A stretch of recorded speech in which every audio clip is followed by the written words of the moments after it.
Yeah. All right, cool. Matt, thank you very much for tuning in today and taking the time. Oh, there we No go. worries. Yeah, so if you could maybe just introduce yourself quickly, tell us a little bit about kind of who you are, what you trained for, and training background. So yeah, my name's Matt Gould. I am 33. I've been training on and off for a number of years now. Never really getting any sort of results. I hope eventually to lift in my first powerlifting meet. Um, and yeah, that was about it so far. That's what I'm training for. Mhm. Definitely. And so before we started working together, you alluded to this a moment ago, but what were kind of some of the problems you were facing with your training? My problems specifically with my training were always inconsistencies.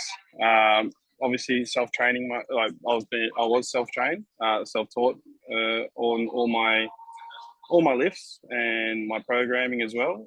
So obviously, YouTube is a good tool, but put in the wrong hands, it's not that good.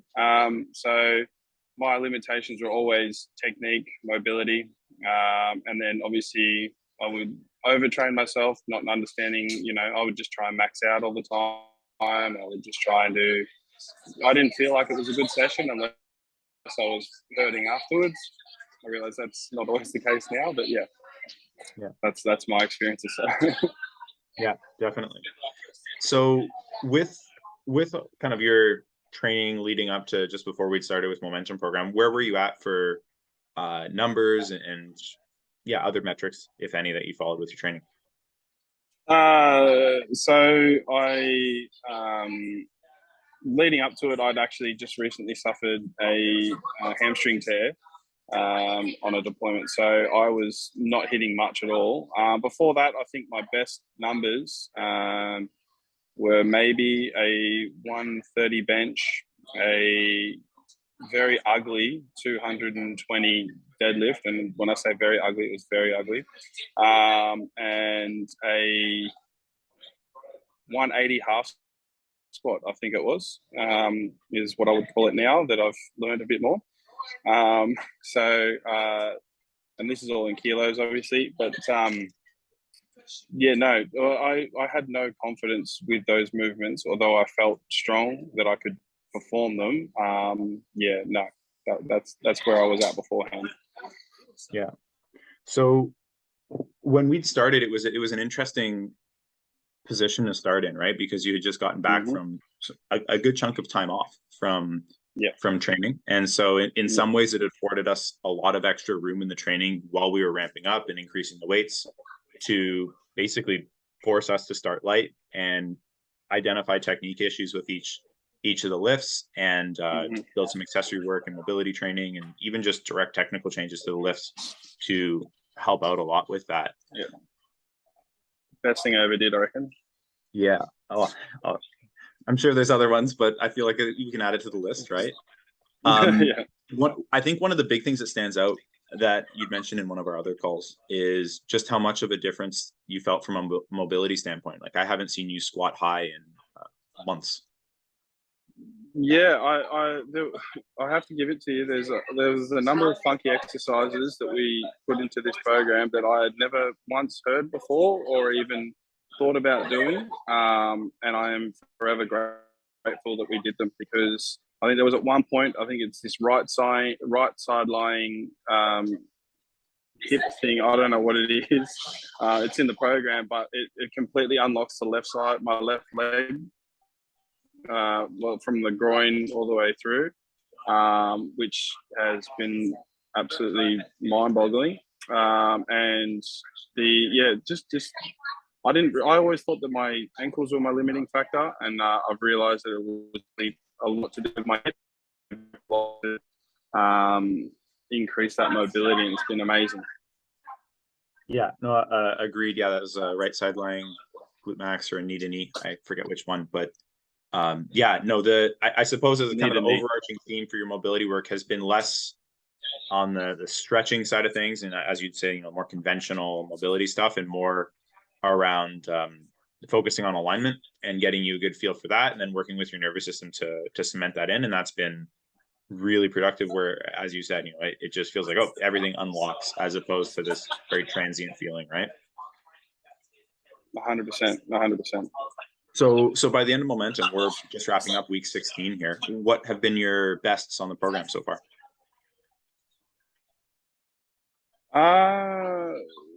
Sorry, can you cut out?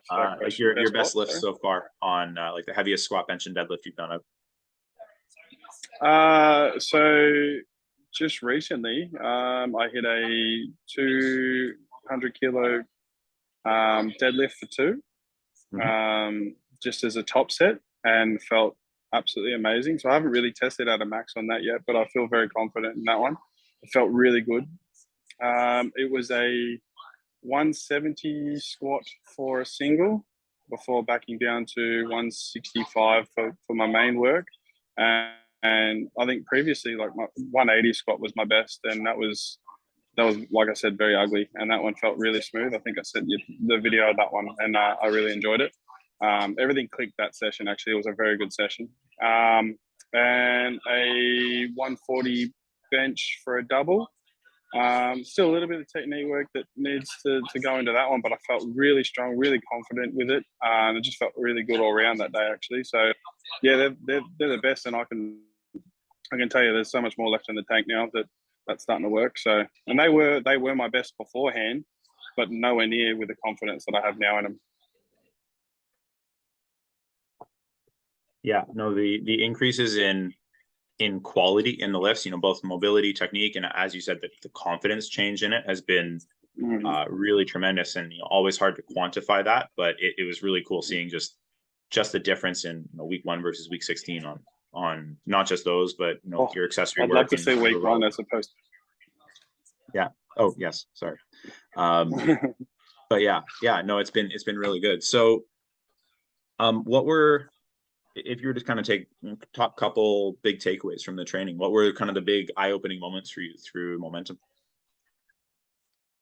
I guess it's like the eye-opening sort of happens when things that you used to really have to work yourself up for, to be like, okay, I don't know if I can, now just come second nature. Like the eye-opening was like, I don't want to, like, I can't, I think I'm understating this when I say that the confidence, like when I say confidence, I mean what you were saying before with technical mobility and all those kind of factors put into it.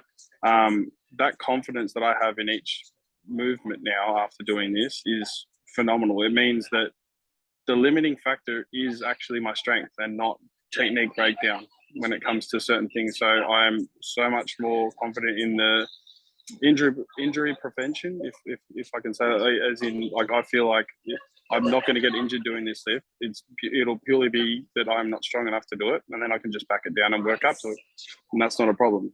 Whereas before I did this program, it was always there was always this. I don't know if I'm actually doing this quite right, so maybe I might not be it might be my strength, or it might be the fact that I'm not in the right position or doing this kind of stuff. So that's my eye-opening factor. And I think that came probably around week 13 or 14 when everything just sort of clicked. I think we had that conversation. I said, everything is starting to click in this movement. It's starting to click in this movement. And that was just money well spent. Thank you. Yeah. One other thing that actually just reminded me of is earlier on in the coaching, one of the kind of initial hurdles that we gotten over when we started working on technique work was you started to feel very overwhelmed with changing some cues and modifying the approach. And so we really tried to break it down and say, okay, let's not try to take on the world here, right? Let's try to do this one thing, get those big fish first, the big things, and then not worry. You've been fine up until this point, not having it be perfect, and then trying to say, okay, let's focus on this until it's automatic, and then we'll go to this, and that'll kind of incorporate some of the previous cue. And kind of build it up with some layers as opposed to just going with the shotgun approach.